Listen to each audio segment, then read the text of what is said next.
Salut, c'est Justine de Top Chef. Aujourd'hui, je vais vous préparer une petite salsa verde, mais comme c'est à ma sauce, j'ai préféré la renommer et l'appeler salsa verdine. Allez, c'est parti. Donc pour cette recette, on va avoir besoin de parmesan, 100 g minimum, un yaourt nature, des capres, quelques anchois, je dirais 5, 2 gousses d'ail dégermées, du poivre, des cacahuètes, non salées, nature. Et là, j'ai toutes mes herbes. Je suis en train de trier mes herbes, je termine. Voilà, ne jetez rien. C'est pas parce que c'est jaune que c'est mauvais. Moi, ma grand-mère, elle faisait des pestos avec du basilic très très noir et c'était les meilleurs pestos. Mes herbes sont prêtes, elles ont été triées. J'ai un peu d'estragon, de l'aneth. Là, c'est un mélange persil et cerfeuil. Ça, c'est la petite menthe et la ciboulette. On a tous les ingrédients. On est parti, on va mixer. Première chose, on va mettre les cacahuètes à torréfier au four à 150 degrés pendant 5 minutes. C'est la seule cuisson de la recette. On y va. On enfourne.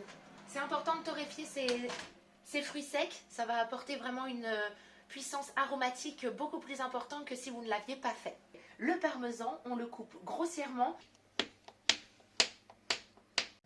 Il n'y a jamais assez de parmesan. Je mets mon parmesan dans mon mixeur. Les cacahuètes. Voilà. Je vais mettre mes anchois, mes capres.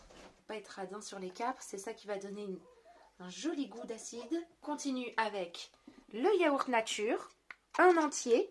Et je vous ai pas dit, mais dans les ingrédients, on va rajouter la même quantité d'eau que de yaourt. Et là c'est parti, on va mixer. On rajoute l'ail que j'ai oublié. Hop.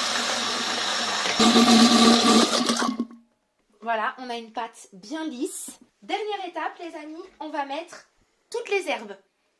Je laisse le mixeur en route et par le petit trou d'en haut, je vais mettre les herbes.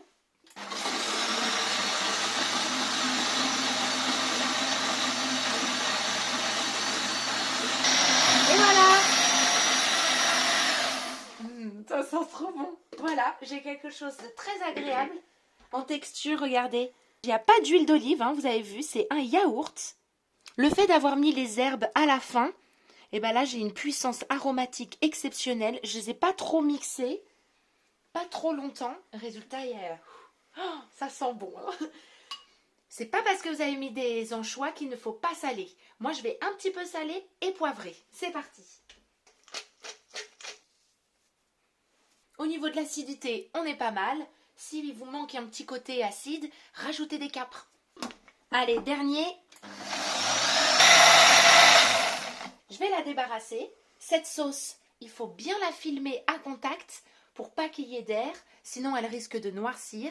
Après, c'est une crème qu'il faut manger assez rapidement, hein, mais je vous fais confiance. Et voilà, ma salsa verdine. Que j'utilise moi personnellement comme ça, avec un peu de pain grillé, des chips. Mais vous pouvez aussi l'utiliser pour tout ce que vous souhaitez, tartiner des croques, des sandwichs. Pourquoi pas accompagner une viande, un poisson.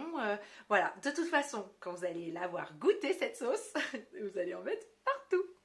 Voilà, sur ce, et bon appétit.